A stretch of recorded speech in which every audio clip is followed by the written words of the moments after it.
Good evening and welcome to Karen's Place, Doylestown's only underground Christian cafe. Thank you for coming out tonight. For some of you who have never been here before, I'm going to tell you a little bit about what we do and then a little bit about what we're going to do tonight. We are open the first and third Saturday of the month, featuring a wide variety of styles of music. It ranges from rock to blues to jazz to acoustic. We've even done some hardcore events here at times. The tables that you're sitting at, there's a whole bunch of papers there now. Art's going to tell you about some of them, but I'm going to tell you about the Karen's Place Tribune, which is a little newspaper that we put out. It outlines some of the artists that are coming up in the future. Just to give you a heads up, Jim Winder and the Race will be here in May. Christian Simpson Band will be here in May. In June 6th is our annual Hawaiian night with Eddie Mann. We give away a lot of prizes to restaurants and stuff. You don't want to miss that. In August, every Monday night, we do an outdoor concert. In September 28th, we are doing another benefit for Battle4Children Charities. It's going to be, Art's going to tell you more about that because he's got the wording better than I do. Karen's Place will again reopen in October with Dove Award winning artist Mitch McVicker. You don't want to miss that. That's the third Saturday in October. Dana Isles will be back.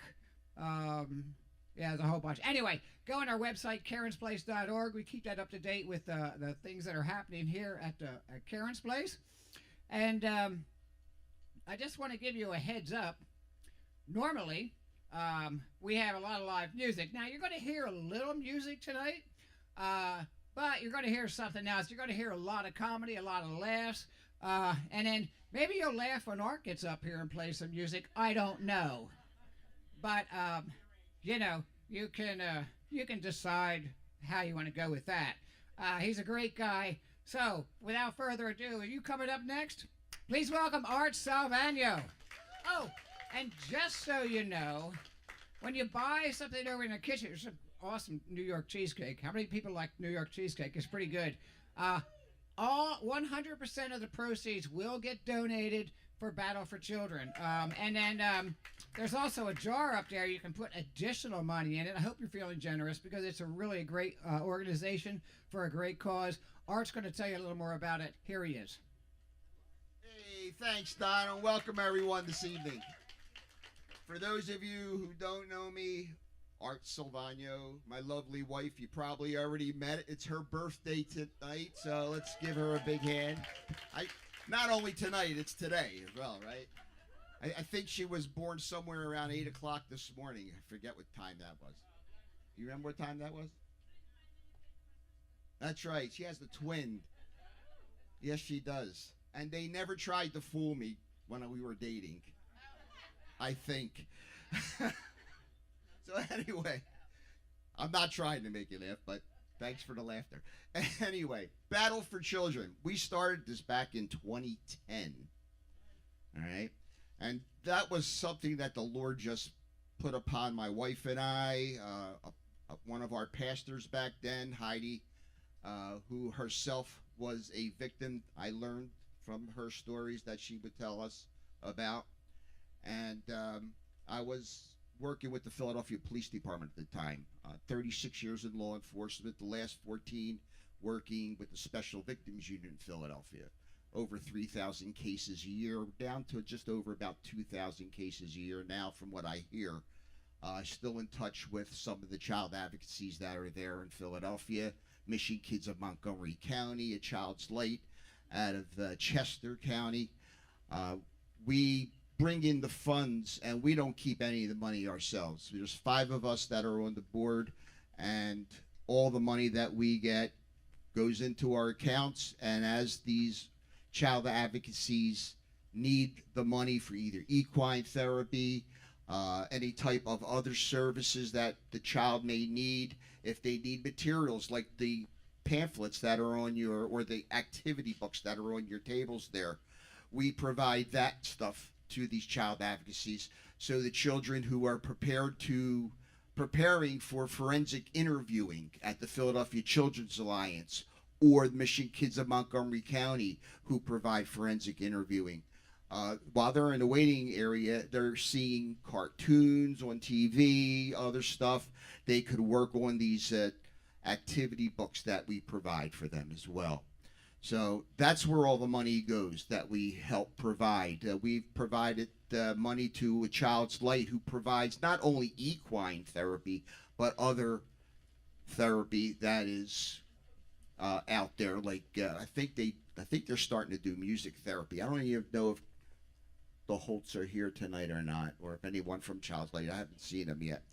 But Child's Light is really dear to my heart, as well as the Philadelphia Children's Alliance. And then we found out about Mission Kids. So we try to help those in the surrounding communities, Bucks County, Montgomery County, Philadelphia as well. And I'm also still counseling myself. I retired in 2016 from the Philadelphia Police Department after 36 years in law enforcement. So thank you. It's all him, actually. I'm surprised I made it through. I'm surprised she made it through, my wife here, because that's many years of wear and tear of worrying if I was going to come home that morning or that evening. So she's been a champ all her life and all my life as well.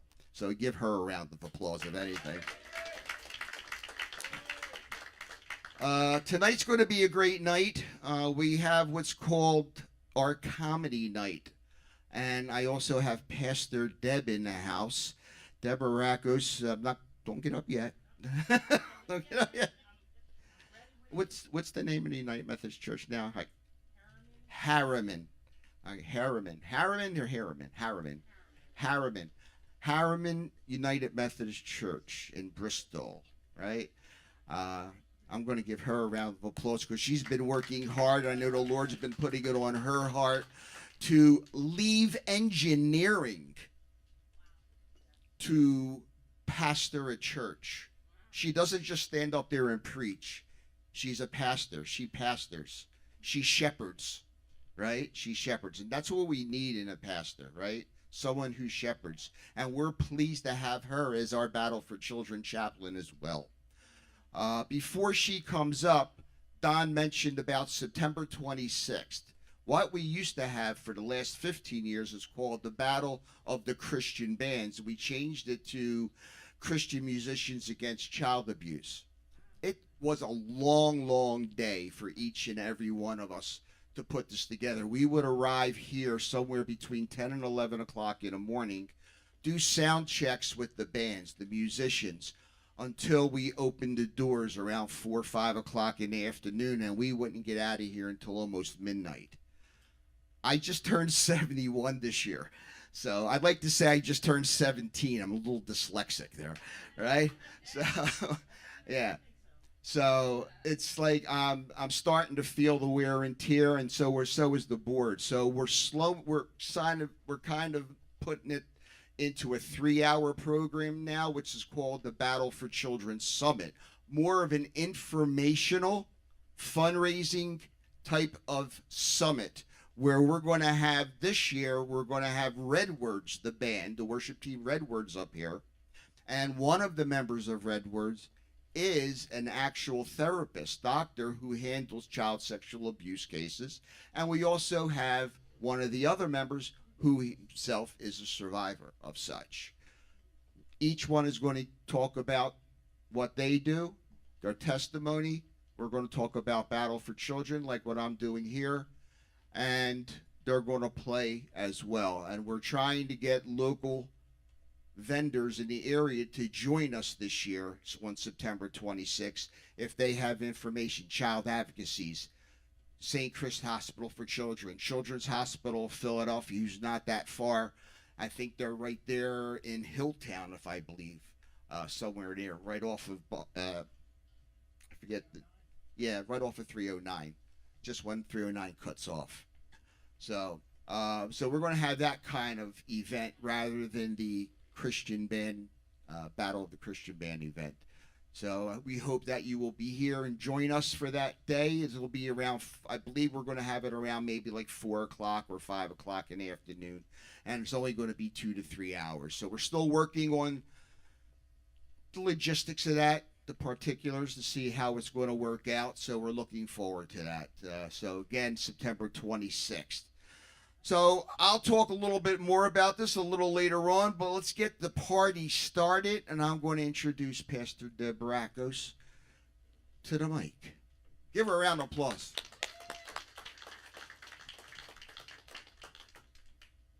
Now, I have told you the story about never giving the preacher the microphone, so I'll try to do better. Well, the first thing we need to do this evening, I'm going to lead us in prayer, and then I'm going to have a little testimony for you. So let us start tonight before our Heavenly Father. Heavenly Father, we are so grateful for Karen's Place. A place where we can come and we can worship and we can party and we can laugh. Even as we support an organization like Battle4Children Charities. Even as we try to support the children. Because that's what this is about. The people and the children that have been mistreated by those on earth. For those who need to know they are loved. And there may be folks here right now that do, Lord. And I pray that your spirit will weigh heavy in this place. That your joy will fill us.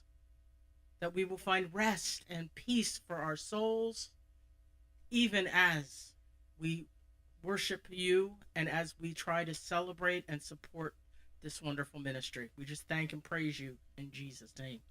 Amen. Amen. Now, I usually come up. You guys have seen me here before, some of y'all. I recognize some faces. So you have heard testimonies from me before. And Art said, Pastor Deb, would you do a testimony again? And I was like, sure. No problem.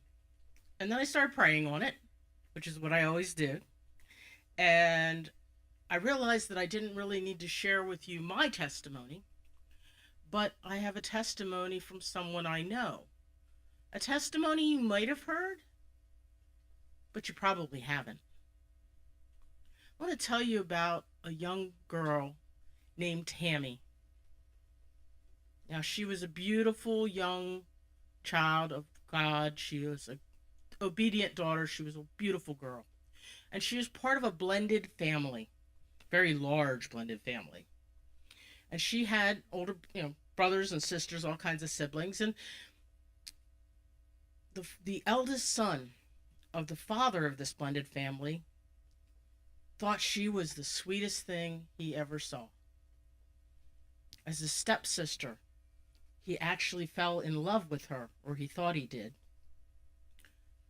And all he could think about was how beautiful and how sweet and how nice she was.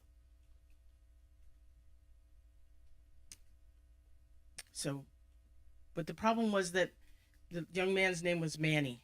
And Manny got so upset because all he could think about was Tammy. That's all he could think about, how nice Tammy was and how sweet Tammy was.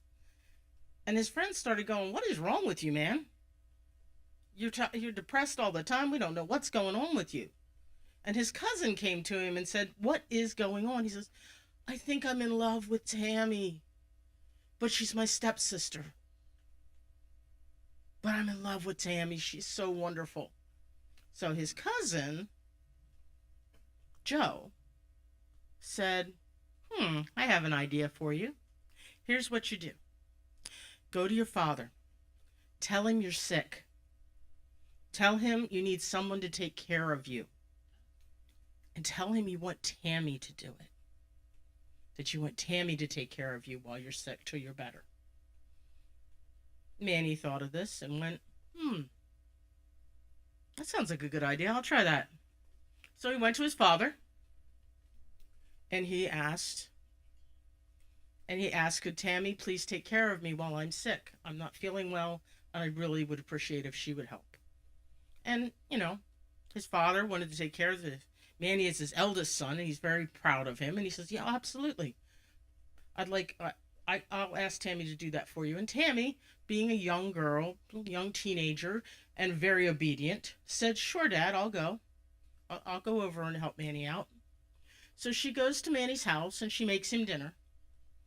And when she takes the dinner into his room to give it to him, he tells all the servants they need to leave. He tells the housekeeper, go keep yourself busy somewhere else. And Tammy hands him his meal. And he tells Tammy, Tammy, I love you. I adore you. Come in bed with me. She says, no, come on, you're my stepbrother. Get away. No, this is wrong. And he says, oh, no, but it's so right.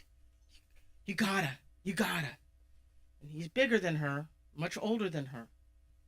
And he has his way with her. And as soon as it's over, he looks at her and says, you're disgusting. Get out of my house. And she's like, wait, no, don't do that. You've embarrassed me enough. What? You can't just kick me out. But he says, get out of my house. And he calls another servant. He says, take her and throw her out in the street. I don't want her. It's terrible, terrifying. Poor Tammy starts to walk home.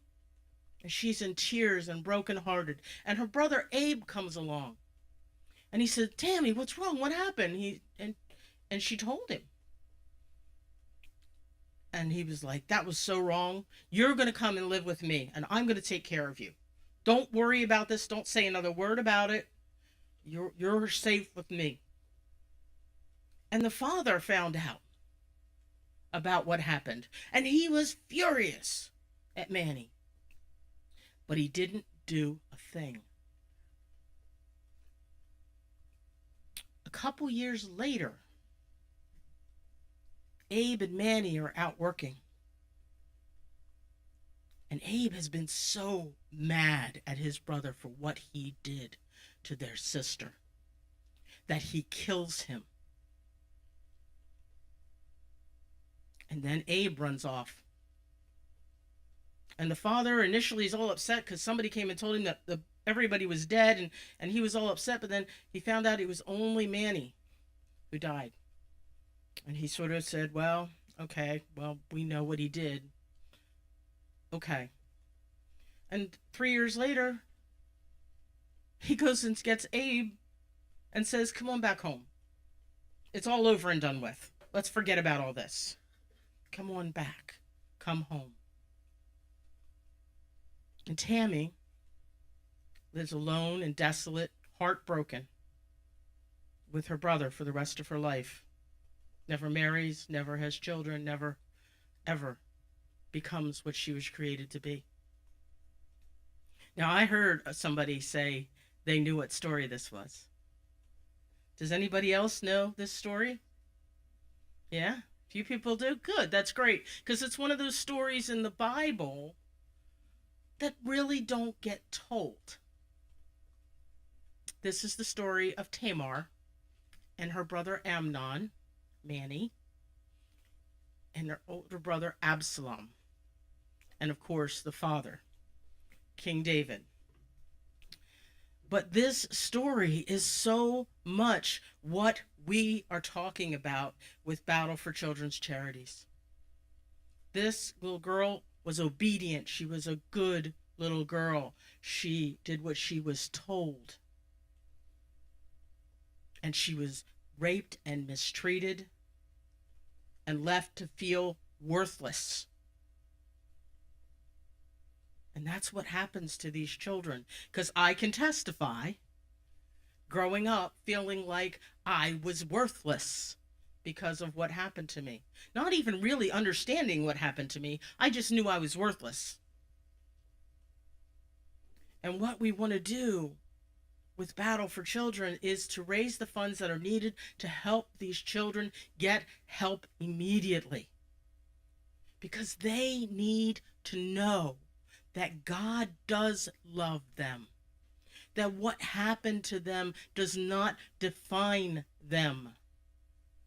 That what happened to them was not their fault. And if you're out there and that story rings in your soul, I am so sorry that you had to go whatever you had to go through. But I can stand here and tell you, without a doubt, your Father in heaven loves you. You are precious, chosen, wanted, loved, no matter what has happened to you in your life or what you've done as a result of that harm. God loves you.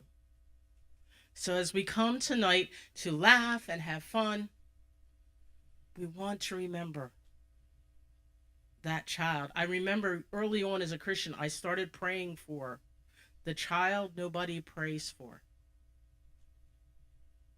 The child that is hurting and lonely and lost.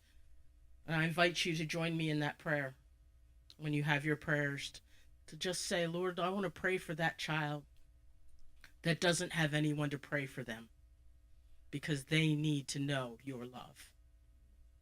And tonight, we're going to laugh and we're going to smile and we're going to enjoy God's love.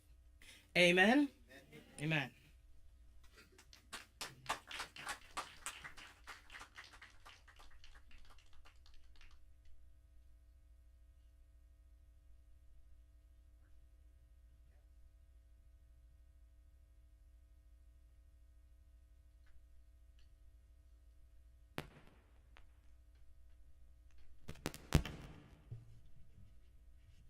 Another round of applause for Pastor Deb Rakos. So I still continue. I'm gonna make sure. Well, I want to tune this up while I think we're good. I still do some counseling now. I wanted to retire and not do anything when I retired at 16, but instead, 2 years after traveling around with my wife and I said, I gotta do something. I mean, how many of you out there that are retired, after you retire, you say you want to do the same thing, but you just gotta do something. The Lord's telling you to do something, right? And, you know, we were doing Battle4Children, so we decided, you know what, let's make it a 501c3. Everyone's getting along. So that's what we started doing in actual 2015, right before I did retire. So we made it a 501c3. Good.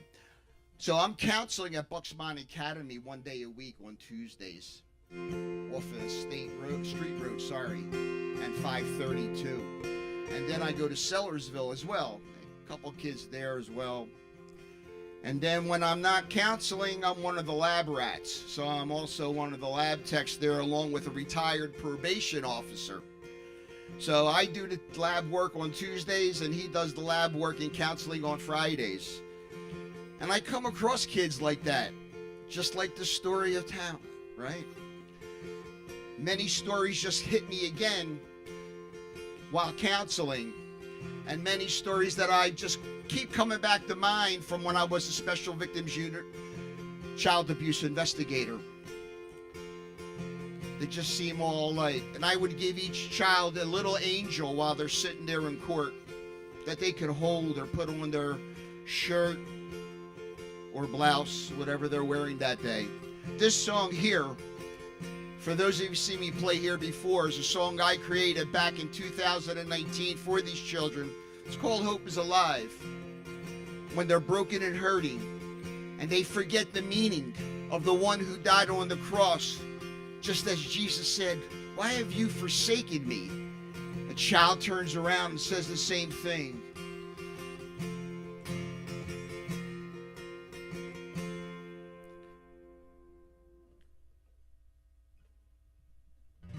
Yeah. I don't know why I went to the third capo. That's better.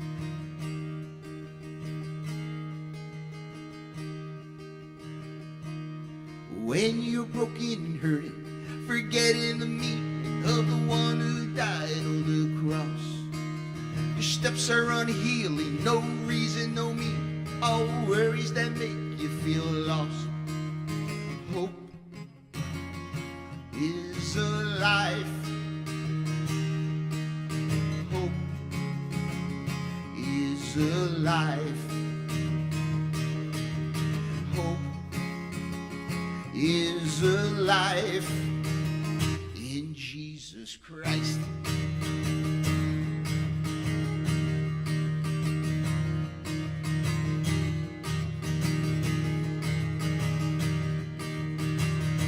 You're running on empty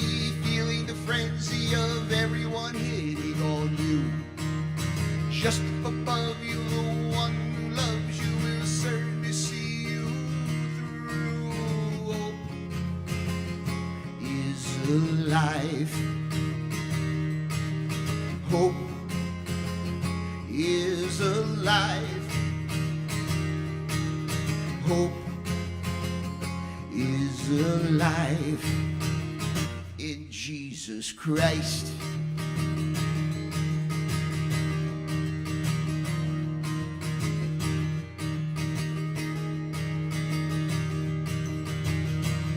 With him, life thrives.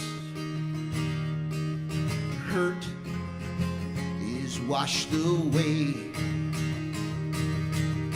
Hope brings peace and a brand new day.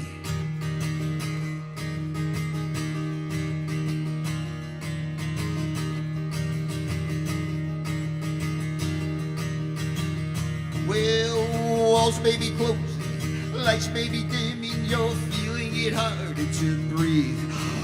Just up above you, the one who loves you will certainly set you free. Hope is alive. Hope is alive. Hope is alive in Jesus Christ. In Jesus Christ. Yeah, hope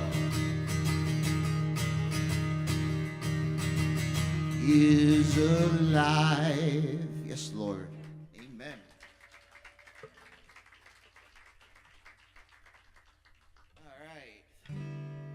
Just put new strings on here today because I wanted to do it right this evening. So I'm having a little trouble with my fingers as well as I get older. Plus I'm dealing with a loop recorder that's inside my chest that was planted there in September, right before my wife and I left for our Italy trip. So I'm kind of fluttering here. There it goes. This song here, and it's the only one I'm going to do that's left, because we want to get the comics up here, is my first ever Christian song I wrote. It's only 2 chords, and it was suggested I play this by our Battle4Children chaplain, Pastor Deb. So, and it's called My Sheep Stand Where I Stand.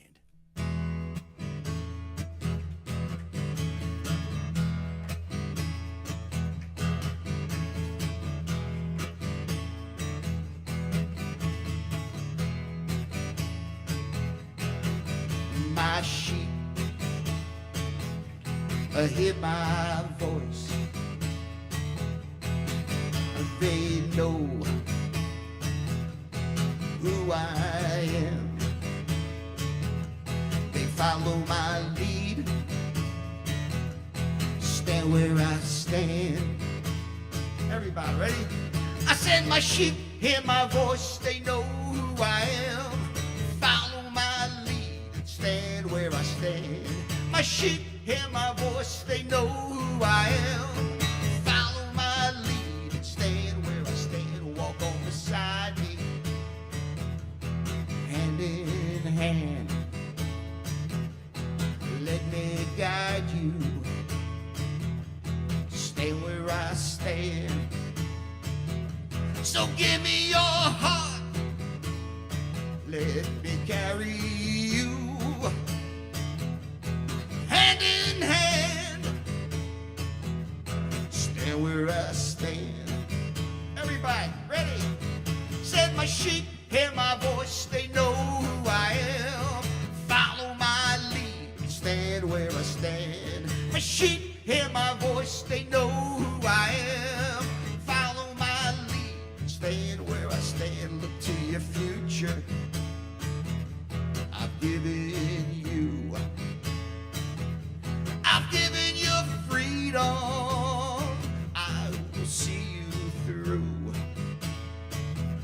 So see what I see and hear what I see. say, hand in hand, stand where I stand, stand where I stand, stand where I stand. Here we go. I said my sheep hear my voice, they know who I am. Follow my lead, stand where I stand. My sheep hear my voice, they know who I am. Follow my lead, stand where I stand. Walk on beside me, give me your heart. Look to your future, stand where I stand. Amen. Thanks. So one more announcement before I bring on Al Smith. My wife, of course, you got your lovely gifts from my wife for her birthday this night. Right? Instead of her receiving gifts, she likes to give gifts. Right? God bless her soul. She'll just sit there crocheting away on the sofa while I'm sitting next to her watching a movie or something like that, and she'll go through about a dozen of them through a whole movie. I don't know how she does it. I just don't have the patience for that. Right? So, anyway, but God bless her soul. I mean, I love her dearly. She's going to be doing some 50-50s a little while, right? And what else we got going? Oh, we have, you see like a little baby Jesus on your table there. Some are red, right? I think there's an orange one and a yellow one that's somewhere. If you happen to be so lucky to have an orange or a yellow one, my wife has a gift for you. Okay? And it could be a hat, it could be a Battle4Children shirt, or one of her crocheted items. And I think the crocheted item is a blanket. Handmade with love. Yes. So, and she'll be doing some 50-50 chances later on as well, where we'll be giving away some shirts and hats as well. Okay? And if you feel like buying a shirt back there, there's all proceeds from that go to Battle4Children. Just like Don said, the kitchen's going through Battle4Children. And I'd like to thank Karen's Place, Don and his wife, for doing this again this year and previous years that they've been doing. So big round of applause for Karen's Place, Don and his wife.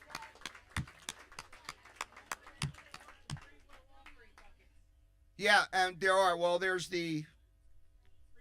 free will offering buckets back there. One there, and I know there's just two of them somewhere. I think one's by the kitchen, right? Thank you. Yep, and one by the kitchen as well.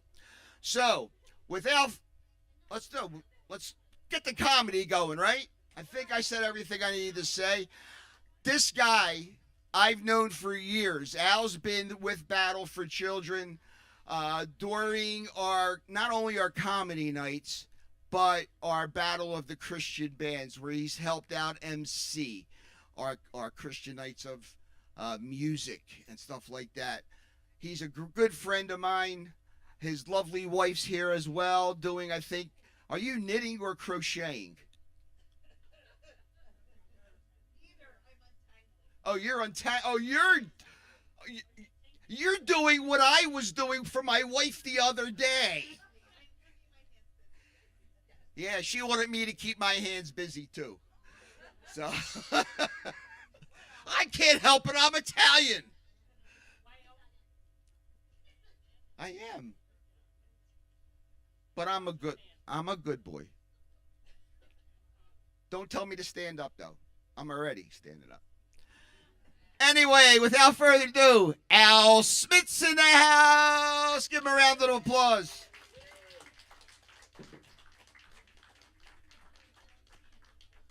How's everybody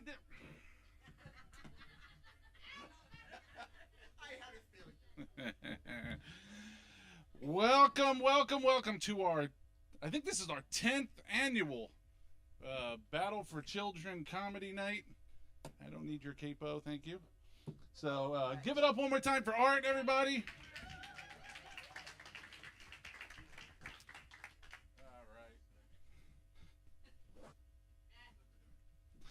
All right. So we got a great show for you tonight. I got a lot of my friends backstage waiting to come out. We got a brand new comic coming out to you tonight. His name is Christian Greco, right? We're looking forward to seeing him. He's mostly just excited his name is on the poster. Okay. Crowd favorite and returning tonight is Ryan Rowe. We got Ryan Rowe coming out. And our headliner is a good friend of mine. I've known him for a long time. We did the first comedy show ever at Karen's Place 14 years ago. The poster's on the back wall. So Brian Smith is with us tonight too. All right. I also don't need whatever this thing is. Okay. Put that right there. All right. Before I bring them out, I'm going to spend some time with you. We're going to have a good time, right? How many people have seen me here before? Okay. I can't see you. You're going to have to clap. There we go. All right. Well, you might as well clap because I'm going to do all the same jokes. So, look, you got in for free. You might as well laugh anyway. All right. Those of you who do know me, though, I guess you noticed that I have a new accessory with me, right? Yeah, I have an injury to my spine that I know it's not good. Sometimes it'll shut the power down to my left leg, and I'll just fall over.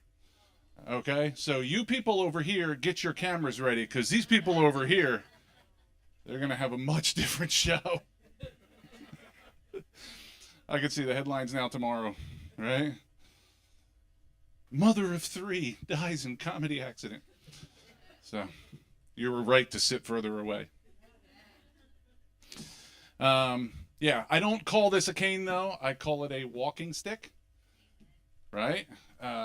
Mostly because I don't want to feel old and busted, right? So a cane basically is saying, you know, I just slipped getting out of shower. A walking stick says, I'm into hiking. All right? This guy over here has got a, what is that, a staff? Yeah? You got a staff, right? He's trying to be Gandalf. So, all right. What's that? Did you just heckle me? I got heckled by a pastor. That's good. It's all good. All right. So, welcome to beautiful downtown Doylestown. Yes, Doylestown, the gateway to Willow Grove. This is a mecca. This is actually where the county courthouse is, right? So really, this is Doylestown, the gateway to prison. This is what you come here for. I love visiting all these little towns and getting to know some places. I did a show in Bardstown, Kentucky. Anybody familiar with Bardstown, Kentucky? If you ever get a chance to visit Bardstown, Kentucky, you're going to want to go ahead and skip that. It is a tiny, small town. I mean, it's small. You know you're in a small town when the center of town has a police station, a library, and a Dollar General. All in the same building. Yeah, the people of Bardstown, Kentucky did not think that was funny. And then I explained to them what a library was, and they got it. It only gets worse from here, sir. You just hang on. Yeah, I actually struggled in Bardstown a little bit because we have a little bit of a language barrier, right? Like I'm from Philly, so I speak Philly, and they're from the South, so we have some words that are similar but not really, you know, like we say "use" and they say "y'all," right? In Philly we say "cuz" and they say "cousin," right? In Philly we say "wife" and they say "cousin." And now you know why I'm not allowed back in Bardstown, Kentucky. I don't know, I make fun of these little towns. Born and raised in Philly, I'm very proud of it. I think it's the best city in the world. However, not that great, really. I mean, come on. What are our greatest tourist attractions, right?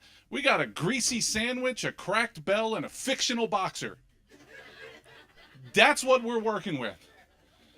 Right? You bring somebody in from out of town, what's the first thing I want to do? We go run up those stairs. There are priceless works of art in that building. I don't know. That was. But now we have two-time Super Bowl champion Philadelphia Eagles. Right? I don't know. The last one was good, but that first one was magical, wasn't it? It was magical. My wife and I, we had our kids over at some friend's house to watch that game, and when that game ended, I was crying my eyes out. And I cried all the way out to the car, and I cried all the way home. And my wife was like, "You didn't cry this much when we had kids." Yeah, I didn't want them this much. I mean, I want them this much now, you know? But let's face it, I waited like 48 years for a Super Bowl I never thought was coming. I waited 9 months for them, and it was pretty much a sure thing. So I grew up in a Polish neighborhood in Philly. Yeah. So, but it was rough, man. I grew up there in the late 70s and early 80s, and we had a rough time in my neighborhood. You know, we didn't get neighborhood watch. We didn't have no neighborhood watch. We had Mrs. Kowalski. She would just yell out her window, "I don't know what you're doing, but stop it!" We didn't need Ring doorbells. We had old Polish ladies. Like, you weren't getting away with nothing. It was tough, though, man. We didn't have curfew when we were kids. We had survival instincts. Right? My mom didn't come to me and go, "You got to be home by 9." My mom came to me and said, "You be home before the lights come on, or it's between you and God." You know? Man. It was an interesting place to grow up. A lot of action on the street in Philly, right? You know, I grew up in Fishtown. Uh-oh, yeah. And we didn't have cable as a kid, you know? We would just sit on a stoop and watch two ladies argue over a parking spot. It was the Real Housewives of Fishtown. You watched it long enough, somebody was definitely getting hit with a lawn chair. There was lots of yelling. Somebody's cousin was going to make a special guest appearance. You stood out there long enough, it became an episode of Cops. I did. I grew up in a Polish neighborhood. I grew up celebrating all the Polish holidays. You know, we ate the pierogies. We did all the stuff. And then I took one of those 23andMe DNA surveys. And I'm not Polish at all. Not even a little bit. Turns out I'm 43% British. So just like that, I went from being a complete moron to being better than all of you. Not all the way better, just 43% better. You can ask my wife. I took it very seriously when I found out. I'm like, "Oh, we're British." I started taking in all of the famous British pastimes. I started drinking tea. I started watching soccer. I started claiming land that didn't belong to me. To this day, my neighbor still has no idea I annexed his lawn. Mine. I don't know if I go to England now, man. It seems like that place is losing its mind right now. Did you know you can go to jail in England for a social media post? Could you imagine doing prison time because you argued with some stranger why pineapple doesn't belong on pizza? That'd be hard to explain to the other guys in jail.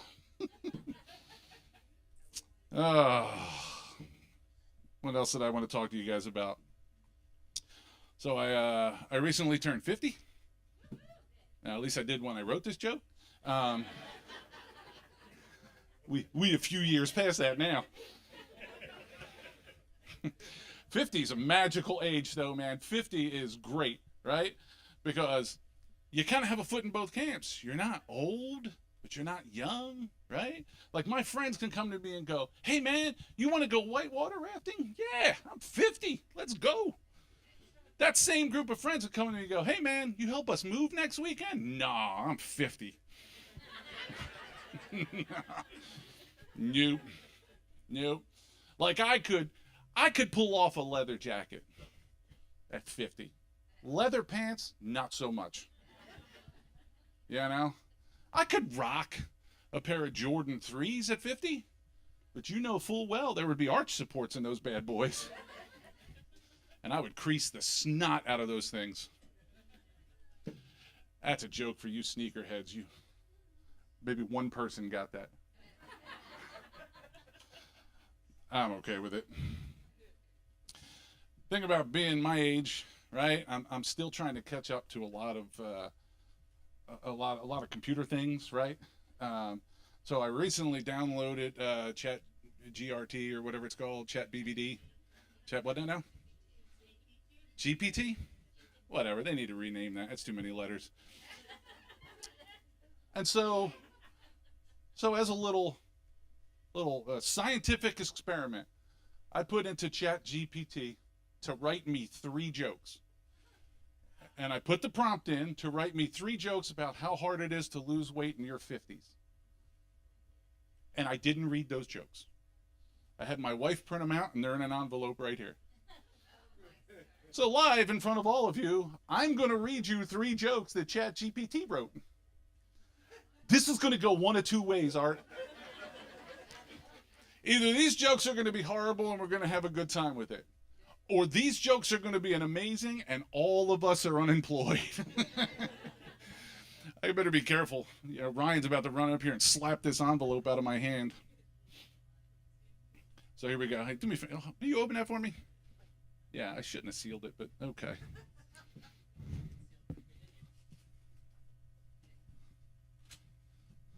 All right. Sure. Here we go. 3 jokes written by a computer on how hard it is for somebody in their 50s to lose weight. Joke number 1. Trying to lose weight in your 50s is different. In your 20s, you used to skip a meal and drop 5 pounds. In your 50s, you think about skipping a meal. Your body goes, oh, we're starving now, and gains 3 pounds out of fear. It ain't wrong. All right, joke number 2. So I joined a gym in my 50s, not to get in shape, just to negotiate with my joints. I'm on the treadmill like, listen, knees, nobody's trying to break any records. Let's just not make any noise today. I think number 1 was better, right? All right. I had to try. All right, joke number 3. Dieting in your 50s is brutal. I ate salad for a week and nothing happened. Then I walked past a bakery, smelled a cinnamon roll, and gained 2 pounds. Apparently my metabolism has Wi-Fi now. We're in trouble, fellas. I'll just leave that right there, Art. Those are for you now. That's fun. We always have a lot of fun doing this, right? Like I said, I've known Brian Smith now for better part of 14 or 15 years. We've done a lot of shows together, but one in particular, I think it was 2017, right before Christmas, he and I did a show together, and it was for a youth group. And when we showed up for this youth group, the youth group leader goes, hey, I need to warn you about Jerry. And we're like, okay, warn us about Jerry. What's going on with Jerry? And he said, Jerry is a young man who has Asperger's syndrome. He's going to sit right in the front row, and he's going to heckle you. I was like, whatever. I cut my teeth in the clubs. I'm not scared of Jerry, right? I mean, after all, this kid's 14 years old. How good could Jerry possibly be? Jerry was amazing. He was amazing. This kid heckled from a place that you could not believe. There is one joke that I was starting at the time going, yeah, I like to wear black because it's slimming. And Jerry yells out, it's not black enough.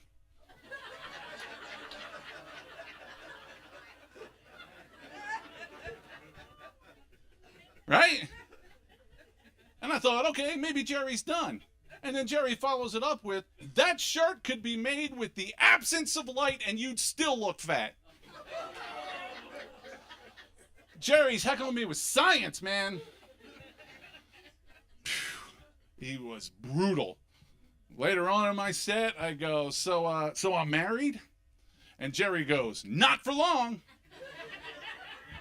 And I thought, I got him. And I'm like, so what, Jerry? You're going to be dating my wife now? He goes, no. Once your wife hears this material, she's going to leave your dopey behind. And I'm like, no. Come on, man. Jerry was crushing me. I'm not even going to lie. I got paid for that show in butter. They paid me with I'm not even kidding. You wonder why we all have side jobs. I got paid in butter. After the show, though, I find Jerry, and we're just talking, and he goes to me, you know what? You are my second favorite comedian. And because I am want for abuse, I have to know who number one is. So I'm like, okay, Jerry, I'm going to play this game. Who is your favorite comedian? And he says, Garfield the cat. I don't care. I'll take it. You guys ready for your next comedian? All right. This young man comes to us all the way from Westchester, Pennsylvania. Oh, you've heard of it. Awesome. I saw him on a show out in Westchester, Pennsylvania, and I'm like, I need to see some more of that, and I'm guessing you're going to want to, too. Please give it up for my friend and yours, Christian Greco, everybody.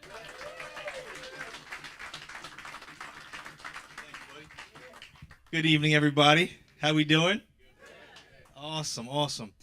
And I got to say, I'm a little upset. Nobody in the back said anything to me because I should have checked myself out a little bit more. With this shirt and my beard, I look like if an Amish lady and an Italian mobster had a baby. Call me Jebediah Soprano. I got a little rabbit's foot hanging from the rear view of my horse and buggy. And I left last Sunday. I just got here. Can you believe the journey? All jokes aside, I'm just a regular American dude with what some might describe as a modern family. I'll let you be the judge. You see, my dad has 5 sons with 3 baby mamas. 3 of those sons are 6 years old, 4 years old, and 2 years old. My dad is 62. God bless his soul, am I right? He's a glutton for punishment. So people always say to me, I tell them about the situation, they're like, oh, that's so lovely. Those little angels. They must keep your dad so young. Like, well, not exactly. You're wrong about 2 things. They're definitely not keeping him young. They're exponentially increasing the rate in which his life force is being drained, actually. And the second thing is, it's nice of you to call them little angels. Very sweet. But they're more like little demons. They just, it is crazy. So a lot of secular people, they'll have the debate. Are human beings born good or are they born evil? And I would highly recommend they come over to my dad's house for one night because that would settle the debate. When you see a little 4-year-old just totally unprovoked grab a big plastic water gun and launch it at his 2-year-old brother for no reason, you know something's wrong there. So I grabbed the little guy. I said, what's wrong with you? What are you doing that for? I didn't snitch on him, but I said, what are you doing? He said, I don't know. And you know what? I believe him. He cannot help himself. These guys are basically like the world's worst little criminals. My dad is basically running a little tiny insane asylum. And much like the patients of an insane asylum, these little monsters are constantly coming up with creative ways to try and hurt themselves. So, what do we do? I recommended an exorcism. Dad said that was too far. So we'll start with church. I said, all right, no problem. Only problem is, once we get to church, I sort of start to realize, I think I'm evil too. Hey, I'm just like these little guys. Now, I'm not bashing anybody over the head with plastic swords or anything like that. But boy, am I judgmental. The church that I go to, we got what maybe some people know as the Happy Clappies. Everybody's very excited. They are ripping it, giving it their all. And I'm just sitting there judging like I'm Simon Cowell off America's Got Talent. Listen to everybody's singing voice. She's like, oh. And boy, I'm like, man, in another life she was Mariah Carey. While I just sit there in pure silence. I should bring it. The other thing about my church is, it's, well, they're one of those, some of the people preaching, they treat the Lord's name like it's like a comma or like a period. Let me give you an example. Like, oh, Lord God, you are such a good Father, God. And thank you for all your blessings, Lord God, Father. And I'm just sitting there stewing because I told you I'm evil. I'm like, I'm pretty sure the guy knows his name. Boy, so needless to say, I'm like, what is wrong with me? I need some peace. But overall, the whole experience with my dad, the boys, and everything, it has been a big blessing. It's been a beautiful form of birth control. Because I see that situation. I see my dad, he'd rather be watching SportsCenter. Instead, he's watching 40 hours of Miss Rachel and Minecraft videos every week. And I say, I'm all right. I don't want to be woken up at 3 o'clock in the morning to change a poopy diaper. I'd rather just get in there, read him a nice bedtime story, and then I'm out. Kind of like right now. My horse and buggy's waiting for me out back. I'm out of here. My name is Christian Greco. Thank you guys very much.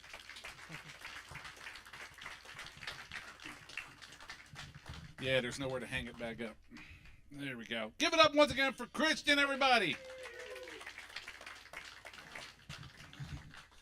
Remind us not to come to your house for any Thanksgiving dinners, boy.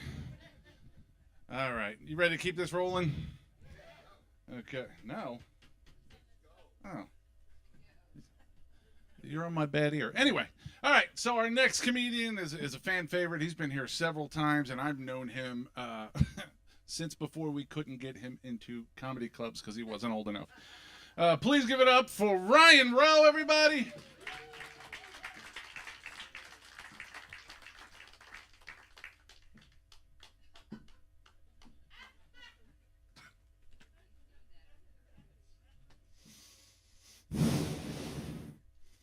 He doesn't need the cane. Now, Al just brings the cane for the ladies, obviously. Speaking of ladies, I'm looking at this front row. There is something in the water in Doylestown. What can I say?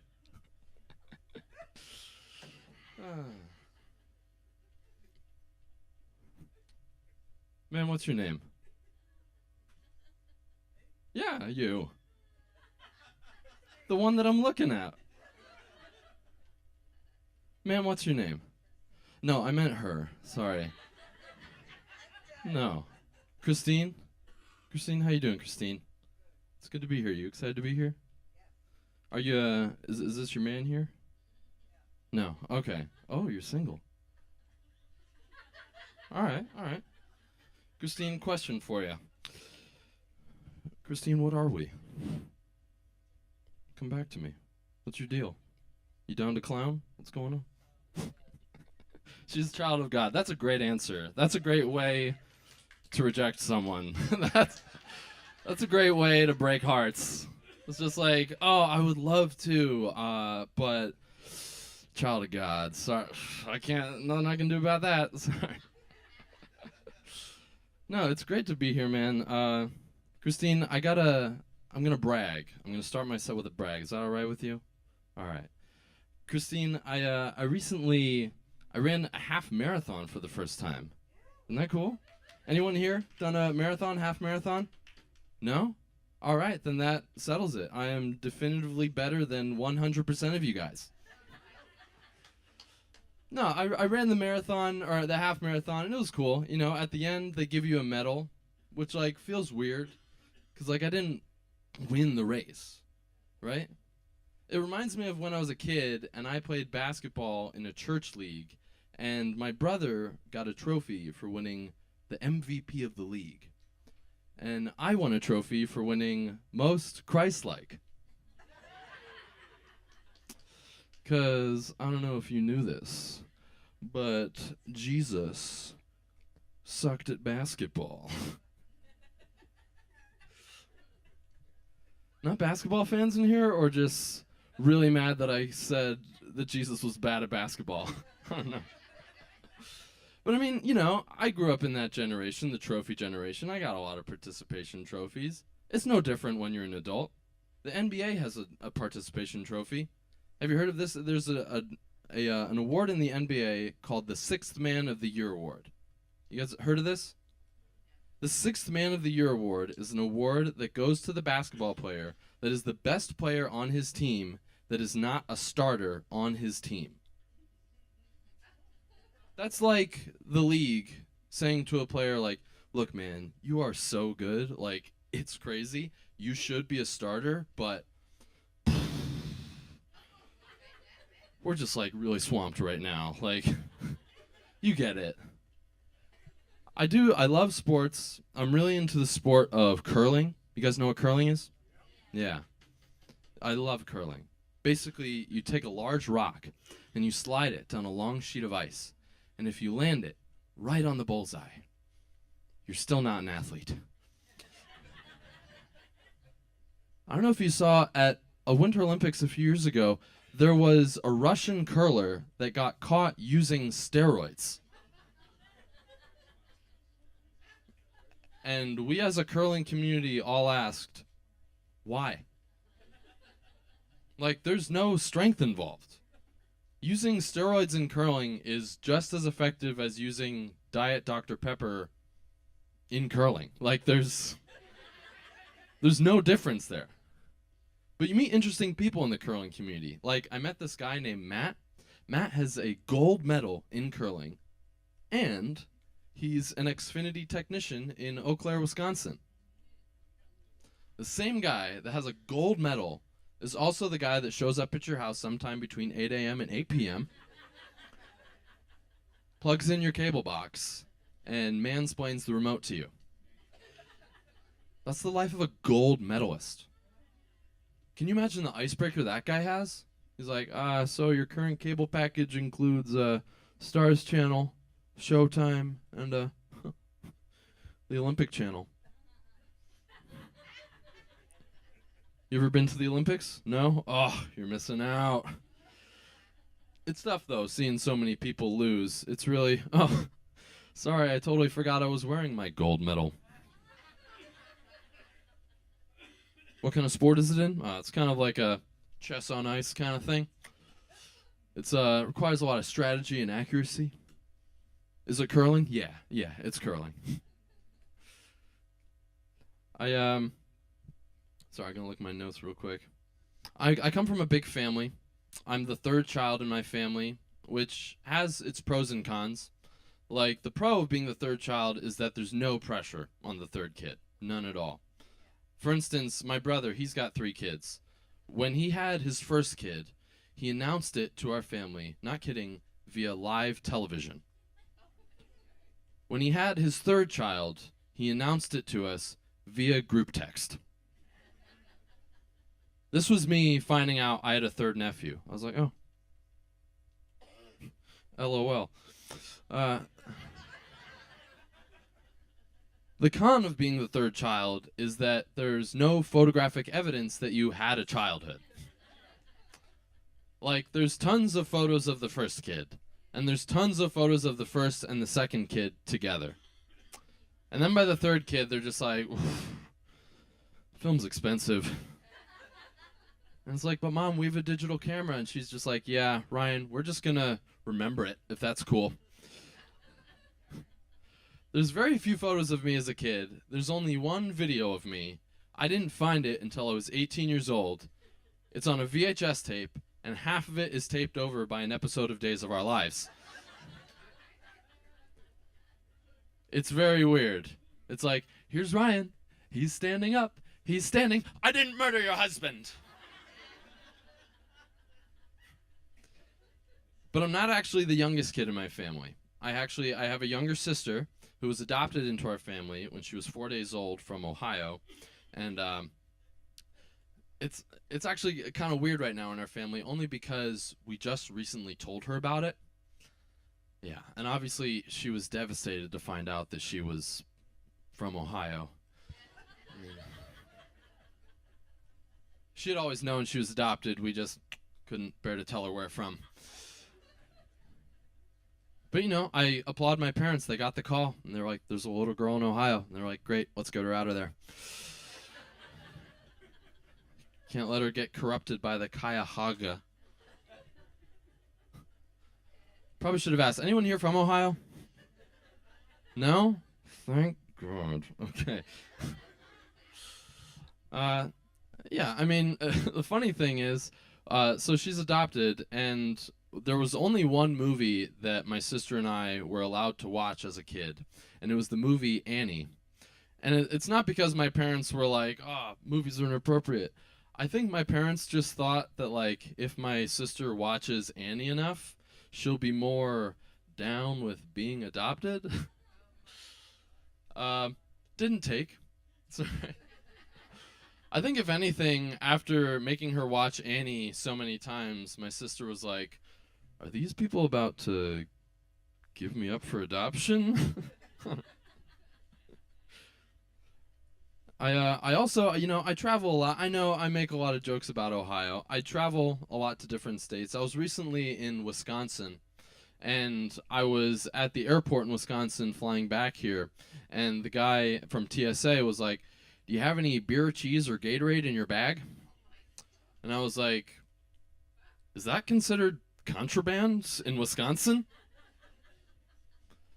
I was like, I don't know. Do you have a warrant? Wisconsin is weird. They have two political parties in Wisconsin. It's Hidden Valley Ranch and Ken's Dressing Ranch. You got to pick one or the other. They love their ranch there. If the regular ranch isn't working for them, they go to their doctor and they're like, Doc, I need the stronger stuff. And they're like, we're getting you the prescription high-octane ranch. That's what it's like there, man. One thing I tried in Wisconsin was I tried something called the Impossible Burger. You guys know about this? It's basically, it's a burger. It's a plant-based burger that they make specifically to taste like a beef burger. Yeah, not a fan. First of all, the name is pretentious. I'm pretty sure no one came to the inventor and was like, but Jamie, it can't be done.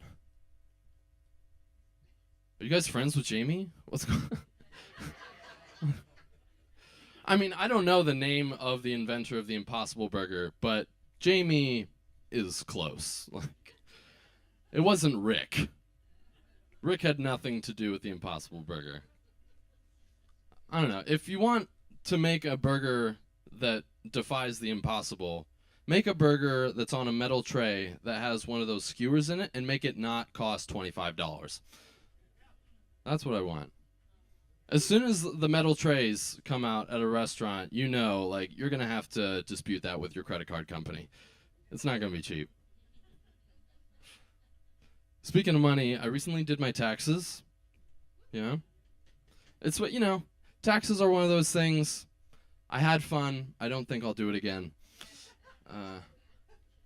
The tax policies in America are outlandish because in Europe, the government just sends you a bill and they say, this is how much you owe the government. In America, the government's like, you owe us something. And we're like, well, how much? And they're like, I don't know. How would we know? That's up to you. And I'm like, well, what if I'm wrong? And they're like, I don't know, federal prison, maybe. Don't get it wrong. I use a service called TurboTax. It's a website. They ask you a bunch of questions and they do your taxes for you. And they get right down to it. They're like, do you own a house? And I'm like, no. They're like, do you have a wife? And I'm like, no. And they're like, I mean, do you have a girlfriend? Like, what's going on? I'm like, I don't know, maybe. What are you going to do? Tax me more because I don't have a house or a wife? And they're like, yeah, a lot more. It's a sad tax. That's what it is. I've used TurboTax several times. I've never done my taxes and been certain that I did it right. Several times I've done my taxes, and then at the end, it's like, you owe the government $4,000. And I'm like, I don't think so. And then I go back, I uncheck some boxes on the website, and they're like, oh, my bad. The government owes you $40. And I'm like, yeah, that's what I want to hear. One thing I've been doing recently has been cool is I've been going to a therapist. You know, Art was talking about therapy. It's a great thing. I think many people should do it, especially guys. And I know that's cliche because once you're in therapy, you, by law, have to recruit your friends into going to therapy. We're like self-aware zombies. We're like, you should go to the therapy. Also, you should try CrossFit. And it's like, okay. Hold on. But, you know, therapy is one of those things. You got to be patient with it. You know, sometimes the first therapist you see isn't going to be a match. For instance, me and my first therapist didn't really get along because he kept trying to sell me his paintings. It was very weird. He would have his paintings behind him on the wall, and anytime I looked at one, he'd be like, I see you checking that one out. What do you see in that one? And I'm like, well, I see that you named it Generosity and priced it at $600, so either you're moonlighting as a therapist or an artist, but either way, you don't take insurance. So let's part as friends. But then the next guy I saw, he was great. He would ask me tons of great questions. He was like, Ryan, what are the things you think about? And I was like, I don't know. I'm a comedian. I like to think of, you know, weird concepts. And he says, like what? And I'm like, well, recently I was thinking we should be glad that the crack in our rear end is vertical, because if it was horizontal, every time we went down a slide, it would go beep, beep, beep, beep, beep, beep, beep, beep, beep.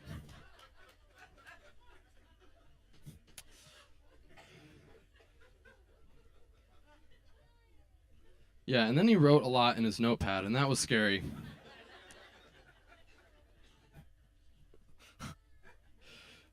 But one thing I learned in therapy is that one problem with me is I don't like accepting when I'm wrong sometimes, you know?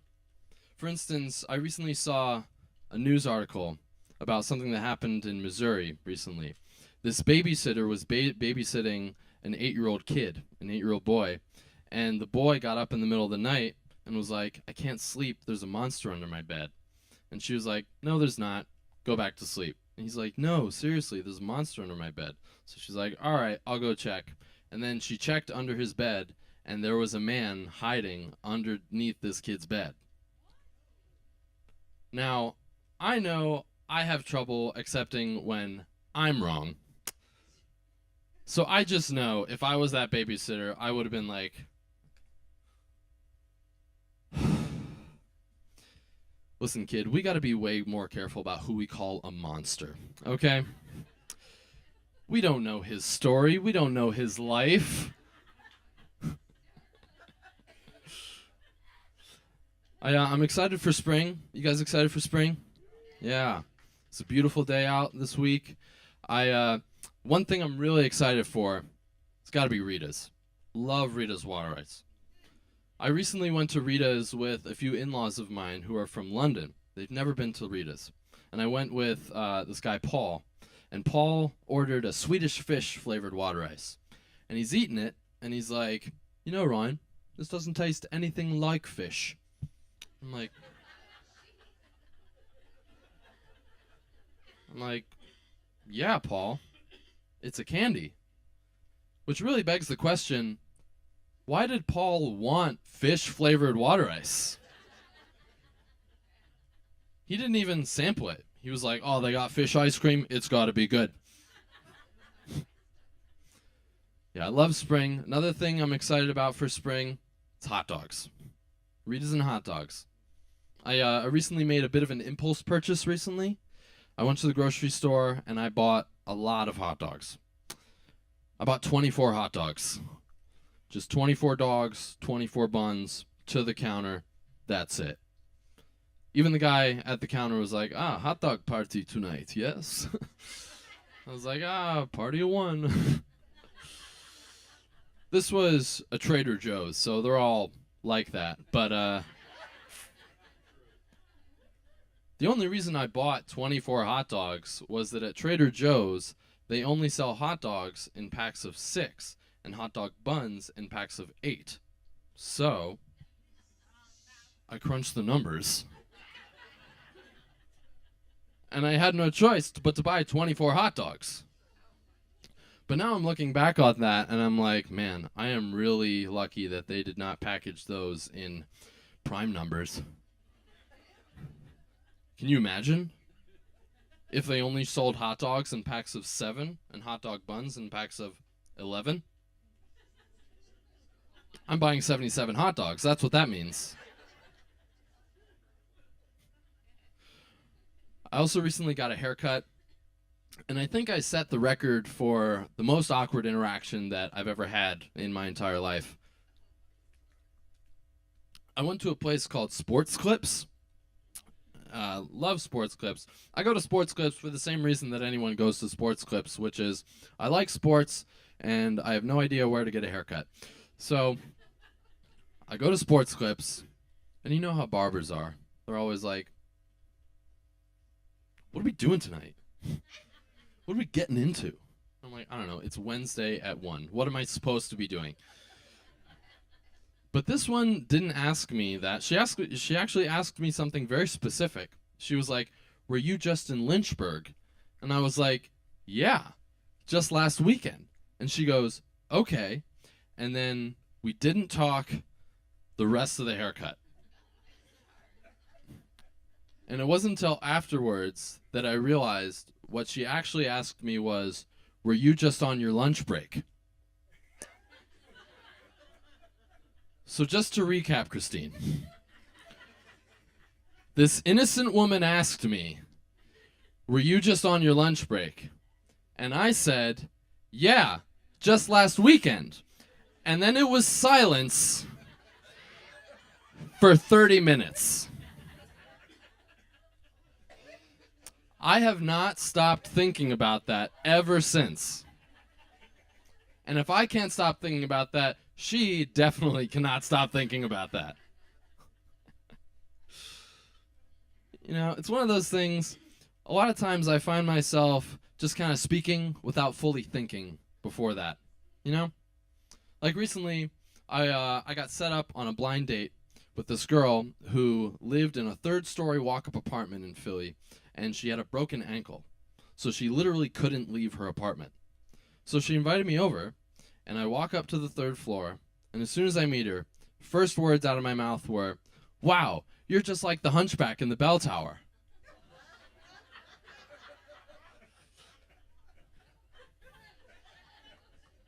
And she goes, the hunchback? And I'm like, well, the stuck part. And she's like, why wouldn't you say Rapunzel? And I'm like, wrong literary reference. But, you know, what's fun about being a comedian and going on dates is that people tell you stuff, and then they go, wait, you're not going to use this in your act, are you? And I go, huh. So this other girl that I dated for a little bit, so I used to date a nurse, and that was fun. You know, it said nurse on her dating profile, and I was like, that is perfect because I am deeply unhealthy. I've eaten 6 hot dogs in the last 24 hours, you guys. A nurse would be great. But you know, she told me a story about a patient that she had years before she met me who literally inhaled a hot dog into his lung. I know. I was like, oof. Thank God she didn't recognize me. All right, you guys have been fun. Thank you guys so much. I'm Ryan Rowe. Keep it going for your host, Al. And have a great rest of your night.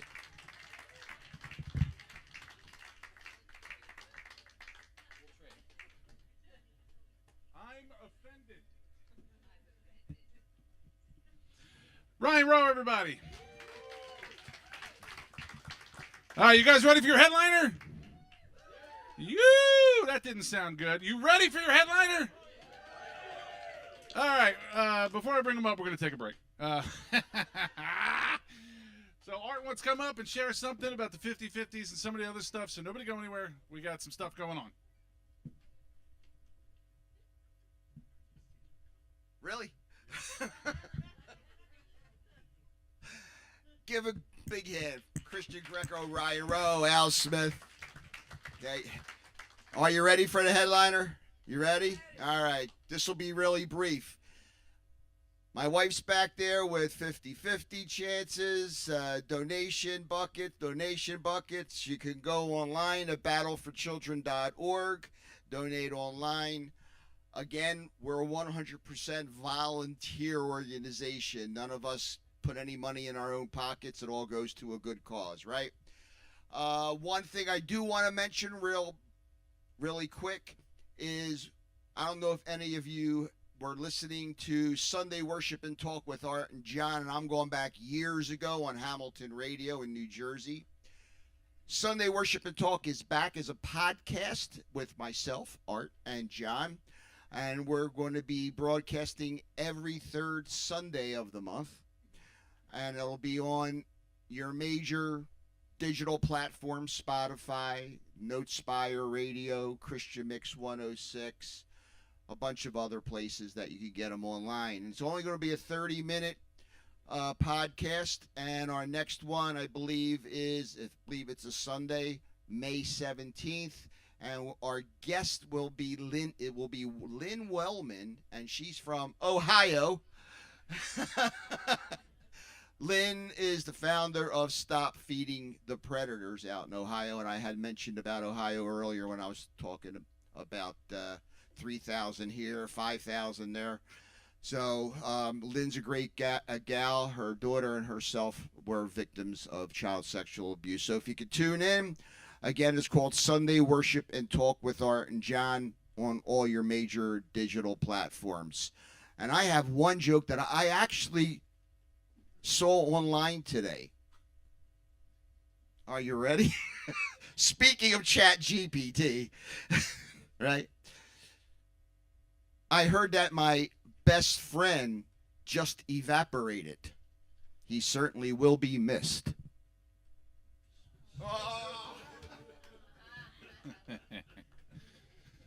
Yes, please forgive Art his sins. He knows not what he does. Yeah, if you can, make some donations back there. Take care, buy some 50-50, right? We want to do everything we can.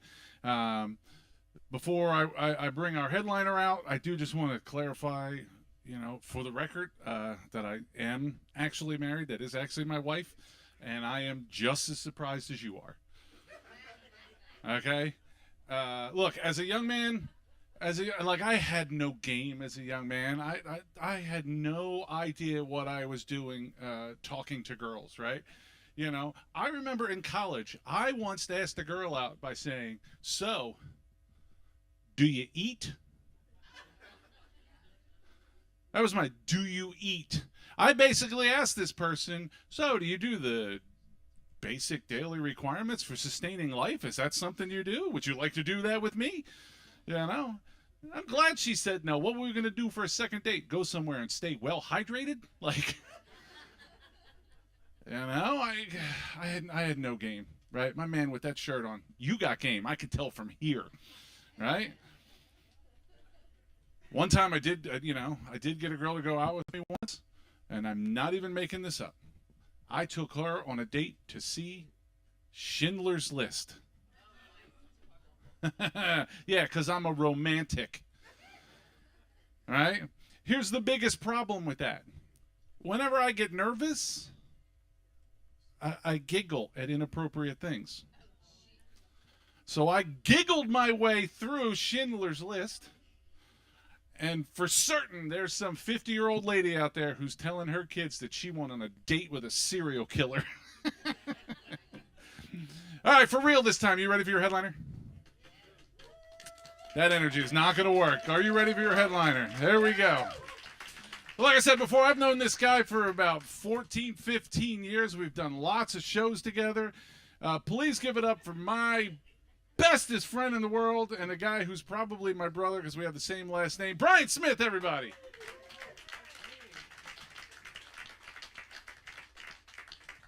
All right, everybody else had notes. Oh, wait, here we go. Oh, here's your dumb Chat GPT jokes. You can have those. They are gold. Oh, and your list is up here. I'm just gonna do Al's jokes again. All right, it says, remember, Al, the audience has a very low IQ. Dude, you can have this back, man. Anyway, my name is Brian Smith. I am a 42-year-old college dropout who's restarting his comedy career. Show some support. It's not a great idea. You're correct. It's a terrible idea. Don't tell my mom, okay? But, yeah, is anyone else doing the same thing? Any other 42-year-olds starting a comedy career? No? I'm only going to give it like maybe a year or two, see how things go, see if it progresses, right? And then I'll probably just get a normal job. I haven't had a job in a long time. I'll probably just go over to like Radio Shack or Circuit City, maybe Enron. I haven't been on the market in a long time, so I don't know what's out there, but I'll give it a look, you know. But anyway, I was in a, I don't know if anyone was here, what, 14 years ago, you said, Al? I was here doing musical comedy with a partner of mine. We were a comedy duo called Dave and Brian, and we did comedy for about 14 years, just traveling all over the country. We had some success, but then my partner, he wanted to go where the money was, so he became a youth pastor. But I decided I want to stick with entertainment. I have a lot of fun doing entertainment, but it was really hard to keep the duo going by myself. I found the harmonies were particularly tricky, but I decided to go on a new path, and I decided, well, I still did music, but I did children's music. Anyone know that there's like a whole children's music world out there? No? What's your favorite children's artist? Bluey? All right, but I didn't know anything about that world, so I went ahead and I recorded an album of indie rock music for kids, and it was called Senor Fancy Pants. Senor is Spanish for Mr. I don't know if you guys speak Spanish. So is Mr. Fancy Pants, but, you know, all Spanish and stuff. But like I said, I didn't know anything about that world, and I made some pretty big mistakes at first in my library shows. Like the first show I ever did, I handed out 12 kazoos to a bunch of 5, 6, 7, 8-year-olds. Can you see how that might be a problem, right? Yeah, I didn't think that through. So during the first song, you have all these, 6, 7, 8-year-olds playing kazoo, obviously, but they're not that good. So they're all humming their own melodies and stuff, and different keys, and it's not working with my songs. Can you believe this? So it's insane. And now, I have never been to the gates of hell, but I'm pretty sure I know what it sounds like now. So anyway, I'm still doing the children's music a bit, but it's not my favorite thing to do. You guys are a well-behaved audience, much more so than the 6-year-olds. I appreciate. Give yourselves a round of applause. Go ahead. But yeah. So the problem with me is there's no jobs out there that are easy. For someone, I have like these dreams and aspirations that are just very impractical. Like obviously, I wanted to do entertainment, comedy, children's music. But when I was a kid, the first job I wanted was to be a cowboy. Any cowboys out there? But I was born in the 1980s, so I was only like 100 years too late, right? Also, what I thought cowboys was like the depictions I saw in movies and TV. So I really wanted to be a cowboy, but obviously, I was born too late. So I've actually never ridden a horse. I've never cooked beans over an open flame in the desert. I rarely get into gunfights with Native Americans. Almost never. I'm just playing around. But also, like I said, it's the 80s, the late 80s. There aren't a lot of jobs out there for for cowboys, right? I looked, obviously. I was 6 years old. But unless of course you wanted to join the Village People. You guys familiar with Village People? But as you know, they already had a cowboy. And let's be honest, I'm no Randy Jones. Who knew that Randy Jones was the name of the cowboy in the 1980s? Just trying to see what kind of crowd we're working with. No Village People fans? This is ridiculous. So anyway, my cowboy dreams died quickly. But you're probably wondering how, I've been able to pursue these dreams, these crazy aspirations, because usually what you want to do with your life is you want to make money to pay for stuff. So if you want to know how I've done it, write this down. You guys got a pen and paper? Write this down. The way I've done it is Well, I'll tell you. You've got to get yourself an Australian sugar mama. Did you write that down? An Australian sugar mama. That's what I did. It's been very effective. I mean, I met my wife when I was 21 years old. She was 29. Huh? Pretty cool, right? So she had her act together. That's something I really liked because I was 21. I did not have my act together. But she had a lot of the things that I didn't. Like she had a job. Pretty cool, right? And she had her own apartment. She had multiple pairs of shoes. I was very impressed with that. Thanks, guys. Yeah, I appreciate that. So needless to say, yeah, I married the lady, and it's not just because of the medical insurance and all that. I really do like her. She's all right, you know. But that's how I've been able to pursue my dream, and that's what I suggest to you guys if you're looking for a way to do that. It's hard. You got to find an Australian woman. She's got to have her act together. There's not a lot of Australian women with their act together out there. But like I said, I am a college dropout. Once again, you can cheer. Yep, I did it, which means I did go to college. I went to a place called George Mason University. You guys familiar with it? Yeah, it wasn't like no one knew what it was when I went. I got in. That was the only college I applied for. It was awesome. But it was out of state at the time. So I had to find a way to pay for this school. And we lived in central New York at the time. And so that was an out-of-state school, obviously. So my father suggested that in order to pay for this school, I just do something easy like join the military and join the National Guard.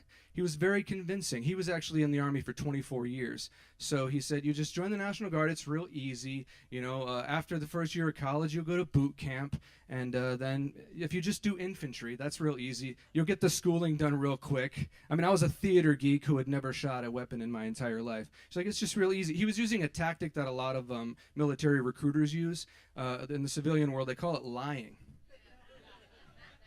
So he's lying to me about how easy the infantry is going to be. He's convinced me. This is July 7th of 2001.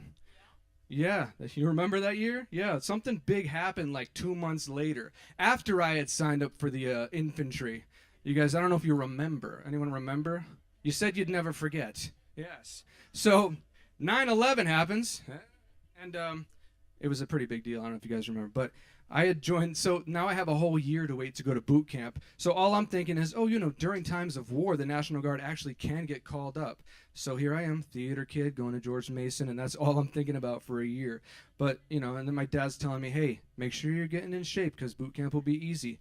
But I'm a freshman in college. I did not get in shape, not one bit. And so I arrived at boot camp, and I did my thing, but I found out that it was as bad as I expected, but also there's some weird things that you don't see in military propaganda videos. Like, I mean, there's this thing that you might have to do a couple times during your time at boot camp, it's called kitchen patrol, where you get to spend a whole day working in the kitchen. And it sounds awesome. They call it kitchen patrol. It's the military. Everything has to sound cool. But, you know, what it is actually not as cool as it sounds. So I had to do kitchen patrol, which, like I said, the propaganda videos, they show like people throwing grenades and jumping out of helicopters and stuff. But what they don't show you is, you know, just some dude in the kitchen making macaroni salad with an old lady from Atlanta, Georgia, whose accent you cannot understand. It's a thick Atlanta accent. So I'm pretty sure I was not making the macaroni salad correctly. So I did not get a medal for that. I don't even know if there is one. Probably not. But so that, and the other thing is, probably a few weeks into boot camp. Actually, let me go back here. So the lunch ladies, I got to go back to this because I think the military is purposely hiring just like older, or they're not hiring conventionally attractive young women. We'll just leave it at that, okay?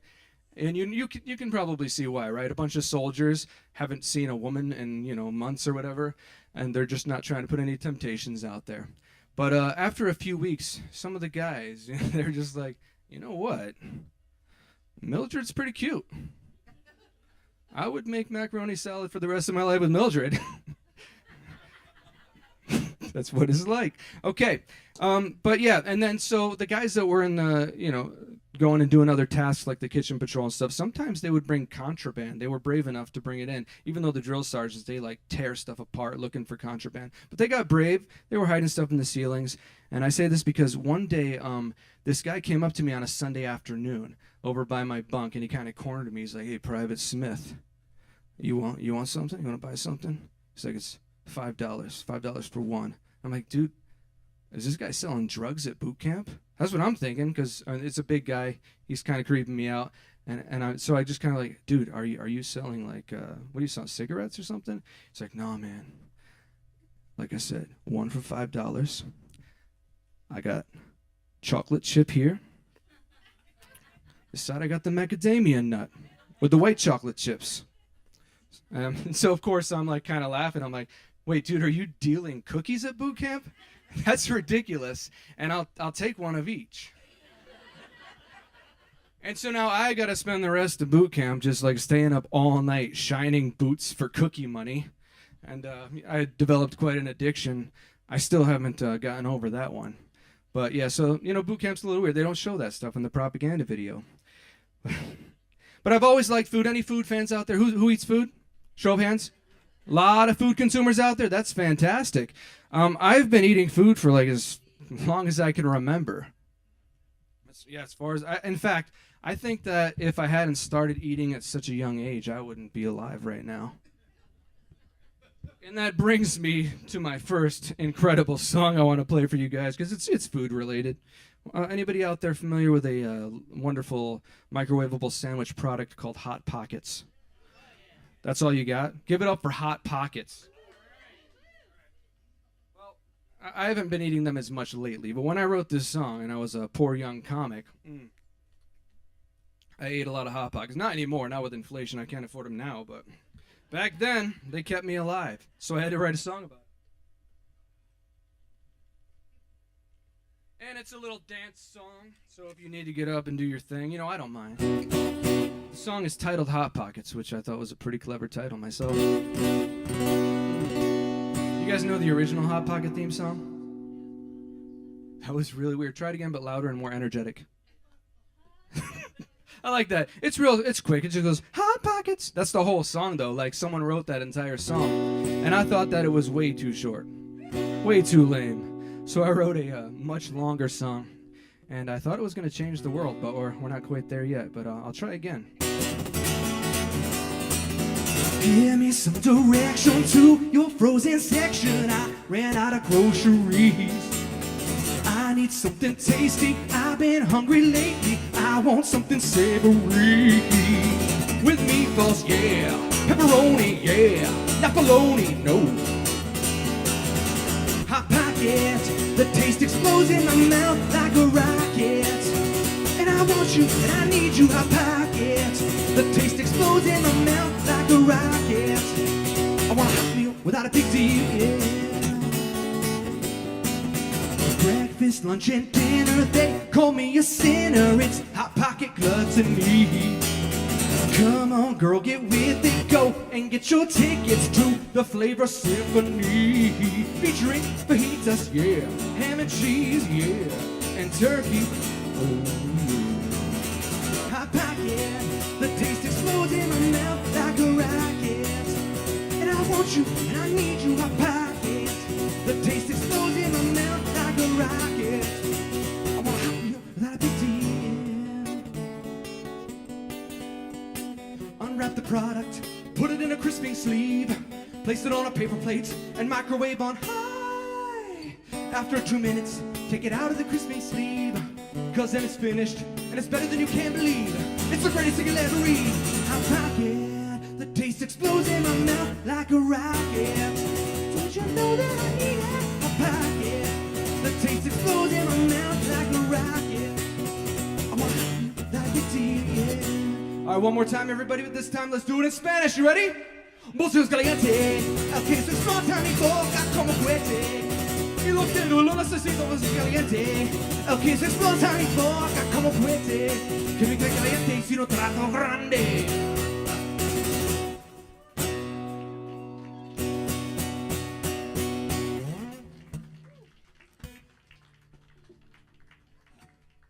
Gracias, te amo. Gracias. Woo. All right, that's as political as I'm going to get tonight, so you don't have to worry about that. So, I had mentioned before, I'm a college dropout. I keep bragging about that, I know. But it's true. So, about, let's say, 2 years in, that's when I start to realize I don't want to do this anymore. This sucks. And I had just kind of, given up on what I wanted to do originally, which was theater. Because college theater kids are worse than high school theater kids. I don't know if you know anything about that, but It's not fun. So I just started taking random courses, just going through the course catalogs, and that sounds like it might be. I took archaeology because I liked Indiana Jones. Like, you shouldn't be giving me this opportunity here to just pick what I want, but I was paying. Well, the government was paying. The military paid for me to go to archaeology, and I took Japanese, intense Japanese, one semester, and then that same semester, I was taking fencing. You guys know fencing? It's a cool sport. It's sword fighting. Yeah? So you know this one. Well, there's really no reason why I should be taking those classes, right? Like, there's probably no chance I'm going to become like a Japanese action film star. There's still time, though.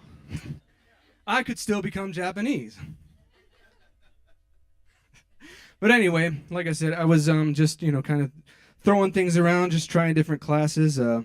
But eventually I found my way into comedy, doing the comedy duo thing. We were doing mostly music, like that incredible song about Hot Pockets you heard before. Just going around the country, changing the world, teaching people about eating food, because, they need to know about that stuff. But it's weird how I got into comedy somehow. As a kid, though, I had, besides being a cowboy, which, that didn't work out, I wanted to be a rock star, but I had severe social anxiety. There was no way I was going to get on stage in front of people. I don't know if I even talked until I was 7 years old, maybe just to my mom, but it's just kind of crazy what I'm doing now, getting on stage and stuff. But as a kid, I was an Army brat. Anyone else Army brats out there? Am I the only one whose dad was in the military? There you go. All right, you're an Army brat. That's what it means. That's all it means. So we had to move around a lot, and sometimes it was weird. Like, I remember this one time when I was 12. I was, 5th grade? 11, 12? Yeah. We actually had to move halfway through 5th grade. And so we moved from a little town in central New York, beautiful place called Carthage. They named another city over somewhere else after it. But so we had to move from this town that was 99% white people. You guys know white people? Yeah. So, and then we moved down to Aberdeen, Maryland. And in that school, it was reversed. It was 99% African-American school, which, no problem. It's just for, this little shy white kid going into this school. They quickly gave me a nickname. It's, what was it? A white boy. White boy. My nickname was White Boy for, the rest of the school year. It's a cool nickname, I guess, but I was just so shy. But yeah, what else was I going to say about that? I don't know. I've got these notes here. I'm pretty professional like that. But so, yeah, I was just this shy introvert. And so during that year, after that, the finish of, after 5th grade was over, and I wasn't really learning anything because this wasn't a good school. My teacher at the end of the year had me come up to the desk, and she opened the grades book, and she said, "Hey, Brian." Well, she didn't. She said, "Hey, white boy." No. She said, "What do you think you got in English?" I was like, "B?" So she wrote down B. And she did that with every class. And white boy got straight B's that semester, which is not too bad. But yeah, so my mom, she didn't like that school, so she started homeschooling me after. She wanted me to learn things. And so we got homeschooled for 6th grade only. I got homeschooled. So I was my own teacher, which is a terrible idea. I had a lot of recess, and my teacher sucked at algebra. But as a shy young boy, I did spend a lot of time watching television, which was very important to my growth. That's why I'm probably doing what I'm doing today, and I'm not some weird lawyer or anything. Got him. You hear that, Ryan? I said not some weird lawyer or anything. It's good, right? Anyway, so what I was doing was spending my time watching things like Saved by the Bell. Come on, you can clap. Come on, Zach Morris. Saved by the Bell. Family Matters, huh? All this kind of stuff. What else was Full House. Yeah, DJ Tanner, all in the gang. Yeah. So, but I was learning a lot of stuff, watching these shows. They're important shows. There were a lot of values in those old shows, right? Like you're watching Full House and you're watching Family Matters. You're learning about the importance of having a strong support system, a loving family. It's great. Saved by the Bell, you're learning about the dangers of caffeine addiction. Thank you very much. You got that, right? Yeah, you got that. Thanks. And then, of course, Ren and Stimpy. That's where I learned that you should never urinate on an electric fence. And to this day, whenever that opportunity presents itself, I refrain. I refrain. Thank you very much. I appreciate that. So that's Family Matters, Urkel. Oh, Urkel. Yeah, so I am a good father. So I introduced my son to Family Matters a couple years ago. We watched every episode over the course of a summer, right? That's parenting for you right there. But it inspired my son to want to be Urkel for that Halloween. You think that's weird? Why?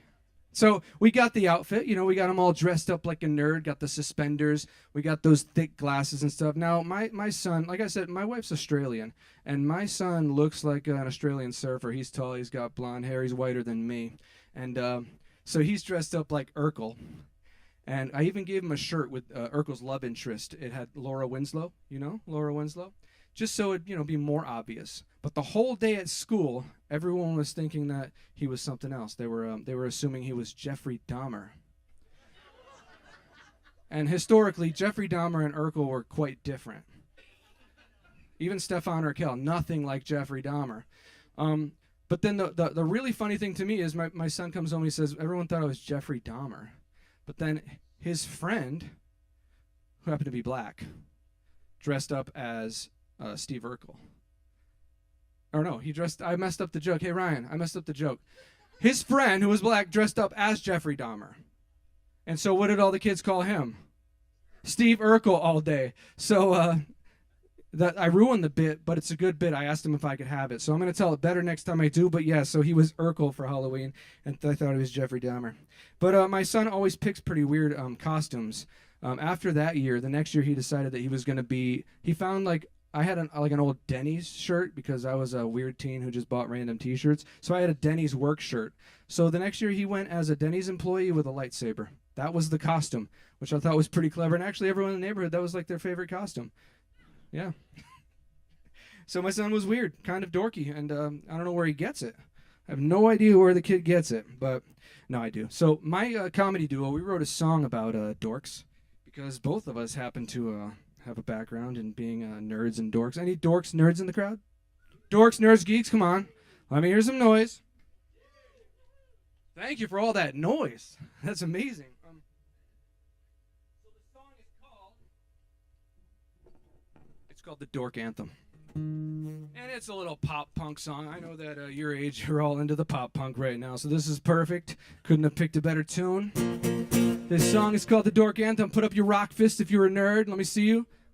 Or a dork, or a geek. We're not discriminating here, so let's rock, nerds. Check me out by the wall at the dance, looking sharp in my high water sweatpants. I wish I was at home where I could be blogging and watching wrestling. I hang out and play magic cards after school with all the crossing guards. They're cool. Yeah, I believe in magic. I was first in line to buy Halo 3. On Friday night, I played D&D. You say I'm a dork, and that's okay. I'm gonna be your boss one day. Check me out in the back of the class. I'm daydreaming about playing Minecraft while I write dirty words on my calculator. I'll show you later. Even my mother picks on me. I dress up when I watch Lord of the Rings, even when I'm home by myself. When I play dodgeball, there isn't any doubt I'll be last picked, I'll be the first one out. You say I'm a dork, and that's okay. I'm gonna be your boss one day.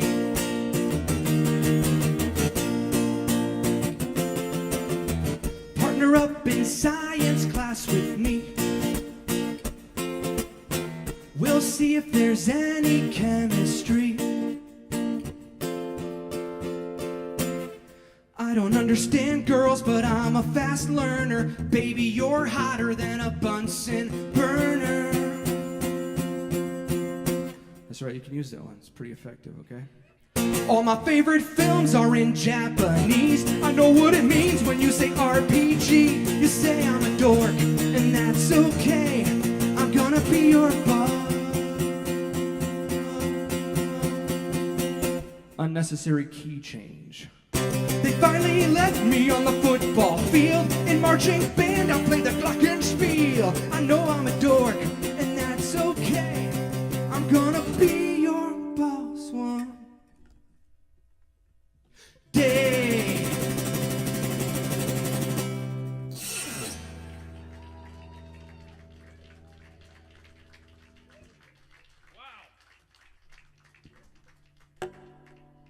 Thank you. All right. Look at that guitar, didn't light on fire. That was pretty rocking. All right. So what else we got here? Anything worth mentioning? So I'm a dork, you guys know that. But one thing I'm not into is conspiracy theories. Any conspiracy theory nuts out there? We got some in here? That's cool. That's awesome. I myself, not big on the conspiracy theories. I've got some friends who are into it. They've gone a little deep down some rabbit holes, and it didn't make them more enjoyable to hang out with, but they did it. But I just don't get it. Like, in my opinion, conspiracy theories are just like ideas that the government plants in our brains to divide us and confuse us. And I'm not going to let them control me like that. And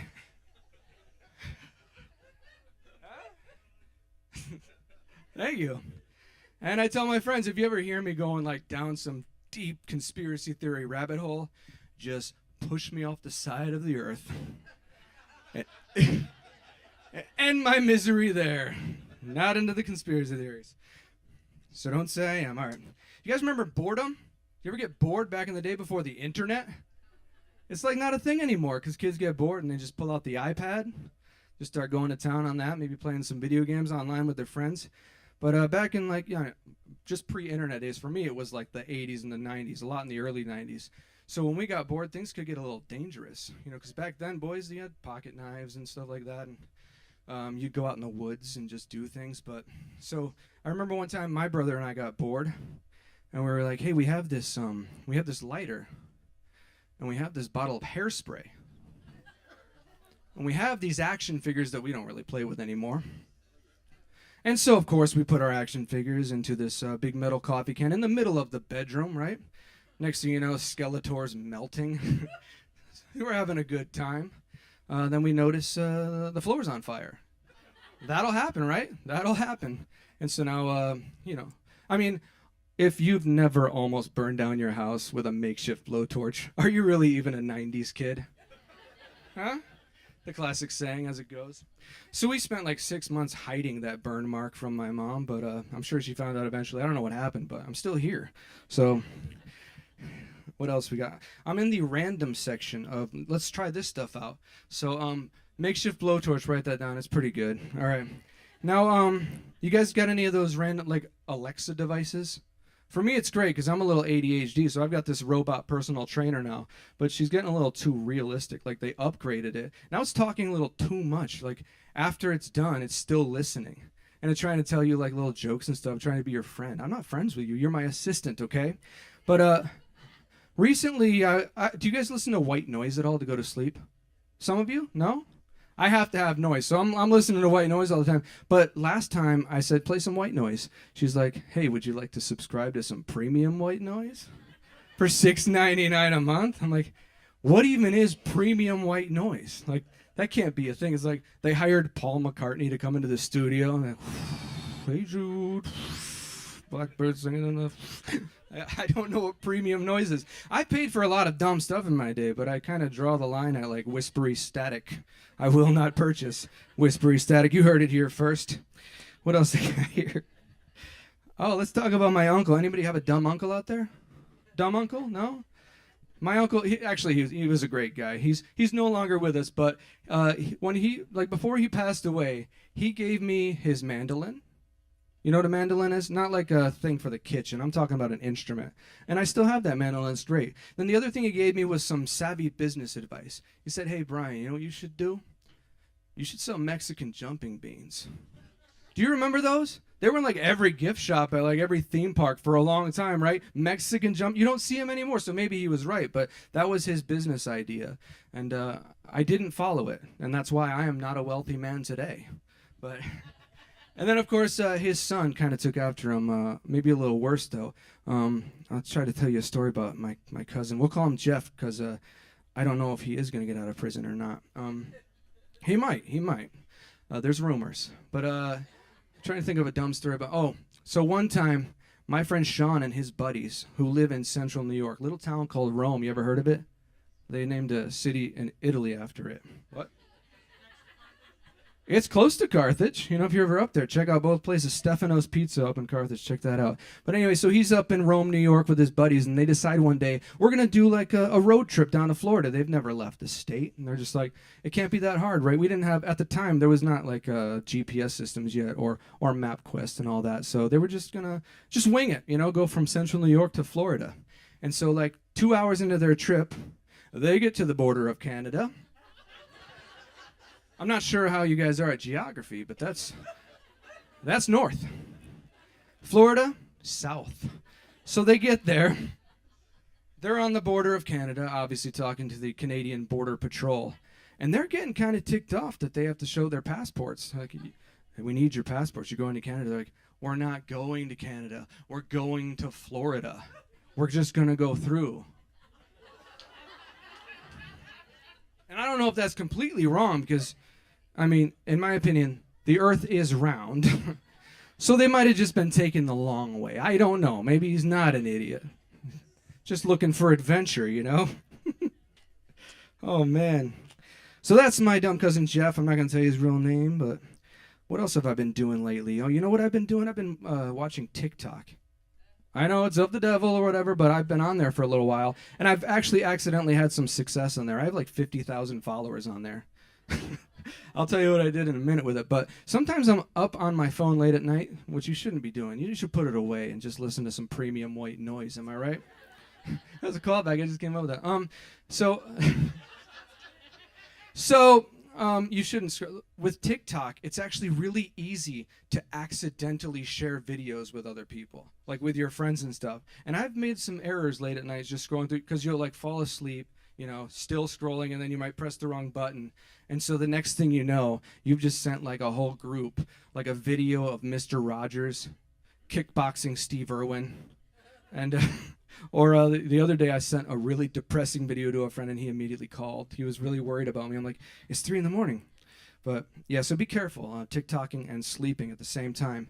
But the reason I bring up TikTok is, like I said, I accidentally had some success on there, and I'm going to talk about it right now. One day I was, I first started doing TikTok. I was doing like absurd comedy videos. They weren't going anywhere. And then I was in a Goodwill. You guys know Goodwill? Yeah, it's an amazing thrift store. So I walked in there. I noticed at this particular location, like all of the products kind of sucked, and they were really expensive. Like dollar store stuff was being priced at like $3. Like still set at $1.25.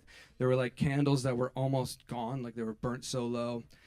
There's just all this weird stuff that was being sold. I'm like, this can't be real. I thought I was being pranked. So I made like a fake commercial for Goodwill where I was just like acting like it was awesome. Like, what do we have at this Goodwill? Oh, we have this candle that still has 20 minutes of burn time left. It's only $5.99. And so I made this funny commercial and it caught on. And now I've had to make like 200 of those like fake Goodwill commercials. But, you know, there was once in a while I get paid from them and, you know, pay a couple of bills, which is good for a college dropout like me who's restarting his comedy career. But one series I started.